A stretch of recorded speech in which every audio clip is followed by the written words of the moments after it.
Gue inget banget, dulu pas gue sama teman-teman sekelas gue lagi pada ngobrol sebelum bel jam pertama bunyi, tiba-tiba ketua kelas gue ngumumin kalau hari ini tempat duduknya bakalan diatur dari yang sebelumnya perorangan jadi berpasang-pasangan. Di situ teman-teman gue langsung pada janjian buat duduk bareng. Anjingnya pas itu gue kagak diajak sama mereka. Tapi untungnya pas jam apel pertama bunyi, wali kelas gue langsung ngomong kalau dia yang bakalan ngatur posisi tempat duduknya. Di situ wali kelas gue masangin gue sama cewek paling cakep di kelas gue. Tapi yang paling penting, dia ini orangnya kalem, kagak banyak tingkah, cuy. Singkat cerita pas di hari pertama gue sama si cewek ini duduk bareng, dia kayak bikin batas wilayah gitu. Kayak meja gue sama meja dia itu berjarak, kayak ada rongga gitu di antara meja gua sama meja dia. Di situ gua langsung tanyain alasan dia kenapa ngejarakin meja gua sama meja dia. Tapi dia malah jawab, nggak apa-apa. Emangnya masalah kah? Di situ mau nggak mau ya gue oke-oke aja. Kagak ada ruginya juga kan kalau meja berjarak kayak gini. Tapi singkat cerita udah seminggu gue duduk sama dia, gue ngerasa setiap sekretaris kelas gue lagi ngeringkasin materi di papan tulis, si cewek ini kayak curi-curi pandang mulu ke gue. Lebih tepatnya ke catatan gue. Gue awalnya mikir kenapa ya si cewek ini kagak ngelapor ke guru kalau matanya rabun. Padahal kalau dia ngelapor ke guru, dia udah pasti bakalan dipindahin duduk ke depan di tempat yang paling dekat sama papan tulis. Singkat cerita pas gue udah mulai nulis di halaman selanjutnya, kan halaman selanjutnya itu di sebelah kiri, cuy. Nah si cewek ini duduk di sebelah kanan gue. Otomatis dia makin sulit tuh buat ngeliat catatan gue. Jadi ya gue inisiatif buat ngedepetin meja gua sama meja dia. Langsung gua geser meja gua ke kanan supaya dempet sama dia. Di situ si cewek kagak ngomong apa-apa, tapi dari ekspresi mukanya kelihatan banget kalau dia bingung. Di situ pas posisinya gua masih nulis, gua ngomong gini ke dia, "Udah nampak belum?" Terus si cewek ngejawab, "Udah kok." Setelah itu si cewek ini langsung anteng ngeliatin catatan gua. Tapi seiring berjalannya waktu, si cewek ini kayak makin ngelunjak. Yang awalnya dia nyalin pas gua lagi nulis, sekarang dia malah nunggu gua selesai dulu baru ngenyalin. Dianya sih bilang biar gua kagak repot ngasih celah buat dia biar bisa ngeliat. Iya sih iya, gua jadi kagak repot. Tapi waktu yang kemakan jadi makin lama. Di situ awalnya gua tolak tawaran si cewek ini, tapi dia malah ngomong,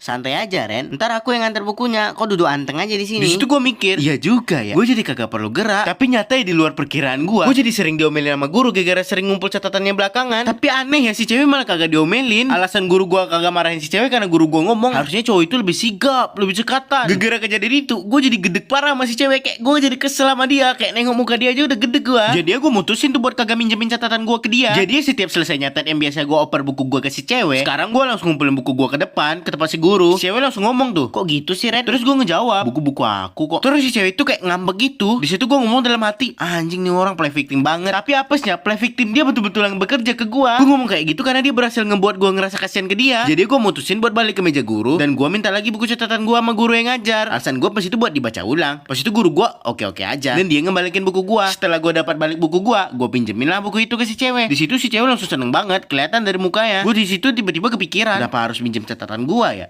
Padahal tulisan gue kayak cakar ayam. Ya meskipun tulisan gue masih bisa dibaca sih, tapi hitungannya masih masuk kategori jelek. Tapi sebelum gue bisa nanyain ke cewek, dia tiba-tiba ngomong, "Nanti aku beliin mie ayam ya." Di situ gue langsung, sip. Setelah kejadian itu, setiap gue selesai nyalin rangkuman materi dari papan tulis ke buku catatan gue udah pasti bakalan ngasih buku catatan gue ke si cewek. Gue juga gak tahu kenapa, tapi kayak udah otomatis gitu. Sampai-sampai teman sekelas gue ini ngira kalau gue ada hubungan sama si cewek ini. Mereka kayak, Ren, kok pacaran ya sama si Anu?" Seriusan Ren, gue sama si Anu pacaran? Di situ udah pasti gue jawab kagak. Emang kenyataannya gitu kok. Tapi pada suatu hari, gue kan ngambil izin libur sekolah 5 hari gara-gara ada acara keluarga. Simpelnya seminggu lah. Otomatis bangku gue kan kosong itu. Jadinya cowok-cowok udah pasti bakalan rebutan duduk di bangku gue. Ya kali kesempatan emas kagak diembat. Gue bisa tahu itu gara-gara pas gue udah masuk balik ke sekolah, si cewek ini cerita kayak begituan ke gue. Gue pas itu cuma jawab, "Oh ya udah sih." Tapi habis gue jawab gitu, si cewek malah nanyain ke gue, "Kok nggak marah Ren?" Terus karena gue bingung, gue jadi jawab gini, "Marah? Marah kenapa?" Terus jawab tuh sama si cewek, "Gara-gara cowok-cowok lain deketin aku." Terus gue jawab, "Ya enggak lah, orang kita bukan siapa-siapa." Setelah gue ngomong gitu, yang gue pikir si cewek bakalan jawab, iya ya," atau "Oh oke." Tapi dia malah ngejawab, "Ya udah, gimana kalau kita jadi siapa-siapa?" Di situ gue langsung bengong. Gue ngerti kok maksud dia apaan, tapi gue kagak mau kepedean. Jadi gue pastiin dong, gue tanyain ke dia maksudnya. Terus dia jawab, Kalau ramen lanjut berdua.